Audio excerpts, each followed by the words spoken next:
mama yanyoterwaga n'ibyishimo. Ngiyindi nkuru ibabaje cyane y'umubyeyi witabye Imana mu buryo bwayoberanye cyane, ndetse uwo mubyeyi akaba yari umupfakazi ariko wihanganiye ubupfakazi agasenga Imana ndetse akarera n'abana Imana yamuhaye bagakura kugeza anashyingiye. Mu bupfakazi bwari muto ntiyandagaza ntiyandarika kugeza ubwo asoje urugendo neza, izina ry'Uwiteka rihabwa icyubahiro.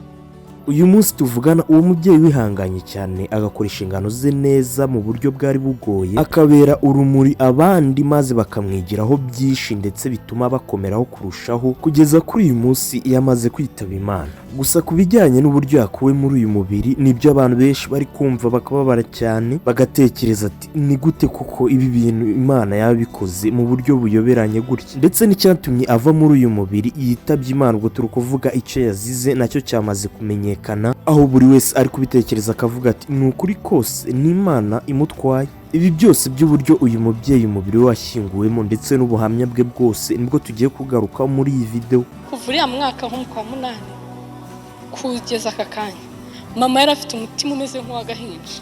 Nk'uko bavuga ati ntandura ivugira ubusa, nibyo koko ntandura ivugira ubusa. Baravuga ngo iyo umuntu agiye gukurwa mu mubiri hari ibimenyetso agaragaza, ibyo bimenyetso abagaragaza nyuma y'ahakuriwe mu mubiri niho buri wese ahita amenya ati uzi uko byari ibimenyetso atwerekaga. Ni nayo mpamvu bakomeza bavuga ati ngo burya iyo umuntu agiye gukurwa mu mubiri ari kujya mu bwami bwo mu ijuru arahinduka cyane ukabona abaye umuntu mwiza. Niho uyu mwana we akomoza avuga ati mama kuva mu kwezi kwa munani yari afite umutima nk'uw'agahinja. Ibyo bisobanuye ko yari yarahindutse umuntu mwiza cyane ugereranyije n'uko yari ari mbere, ndetse nuko yari ari imbere mu buhamya twakomeje twumva. Uyu mubyeyi yari umuntu mwiza cyane ku buryo buri wese atabyumva. Yarasengaga cyane ndetse kuva mu bwana bwe kugeza aho aviriye mu mubiri ngo yari umubyeyi buri wese abwira akumva. Umubyeyi bagiriye inama ngo izo nama zose uko bazimugiriye akazikurikiza kuko abamugeraga izo nama nabo babaga ari beza.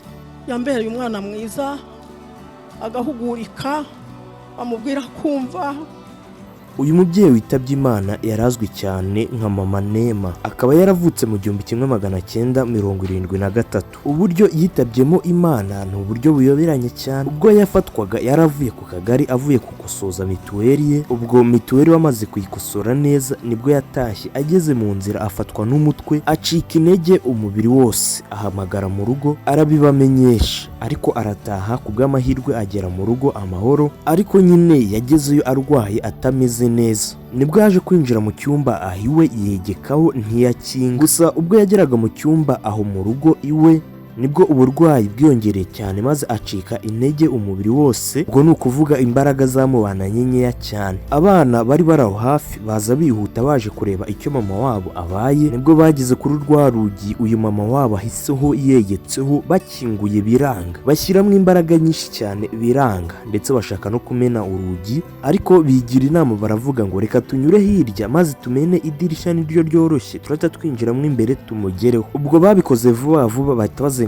bamena idirishya barebamo imbere, baramubwira ko yarafite agatege gake cyane abaha urufunguzo. Bahita bazenguruka bihuta baza gukingura, bahageze basanga harakinguye hahita hikingura. Ibyo byakomeje kubayobera cyane bibaza ati ese mu kanya ko twakinguraga bikanga none ubu tukaba dukinguye tugasanga hari hakinguye ni ikihe kibazo? Abandi bo bakomeza bavuga ati ni Imana yari kumucyura. Icyabateye ubwoba cyane nuko bamukozeho bakumva arakonje ku kigero kitabaho. Ngo bamukozeho bumva afite ubukonje bwinshi cyane umubiri wose. Bahita bamufata bihuse bamujyana kwa muganga. Ubwo bageze kwa muganga bahise bamushyira mu byuma kuko umwuka wari muke cyane. Ubwo ni ibyuma bimwongerera umwuka ndetse n'ibindi bimufasha gukomera cyane. Gaje gucya bagiye kumureba basanga ahubwo yarushijeho kuremba cyane. Bakabwira muganga ati ese ntabwo biri gukunda tumujyane Faisal? Muganga yakomeje abasubiza yoroheje ati ntabwo natwe byatunaniye kumwitaho. Gusa hashize akanya muganga yegereye musaza w'uyu mumama mutoya we wavutse mu 1974. Ubwo yabonaga ko ari mukuru kuko uwo musaza we n'ubundi ni umusirikari, byumvikane ko ni umuntu ukomeye mu buzima busanzwe. Aramubwira ati turi kwanga kwirirwa tubarushya kuko uyu mumama ibipimo ari kwerekana ni ibipimo umuntu atabasha kugaruka mu mubiri kuko yari ari no muri koma. Yari afite ngo ibipimo bya kabiri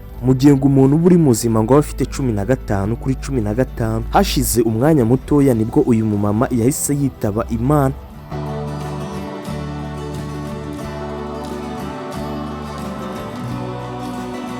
uyu mumama yitabye Imana ahitanywe n'uburwayi bwa hypertension, ni umuvuduko, ariko akaba ari umuvuduko wagendaga gake. Ubwo ni umuvuduko ugenda gake mu mubiri, kuko habaho ibyiciro bibiri, umuvuduko wihuta n'umuvuduko ugenda gake. Ku buhamya bwinshi bwatambutse byatunguye abantu, kuko mu masengesho yari yarabwiye abantu, arababwira ati nzaza gusenga ku wa mbere, ku wa kabiri. Ageze ku wa gatanu arababwira ati ntabwo nzaboneka. Bamubajije ikizatuma atazaza gusenga ku wa gatanu, kugisubiza biramunanira. Kuri uwo munsi wo ku wa gatanu niwo munsi uyu mumama yitabye Imana. Mureke twifurize uyu mumama ko Imana yamwakira mu bayo, ndetse n'abasigaye bo mu muryango we tubabwira ati mukomere cyane. Iyi si twese tuyirimo nk'abagenzi, niyo mpamvu dukwiriye gukora inshingano zacu neza tukiriho. Ndabashimiye cyane ababanye natwe muri iyi video. Njye nitwa Olivier, Imana ibarinde.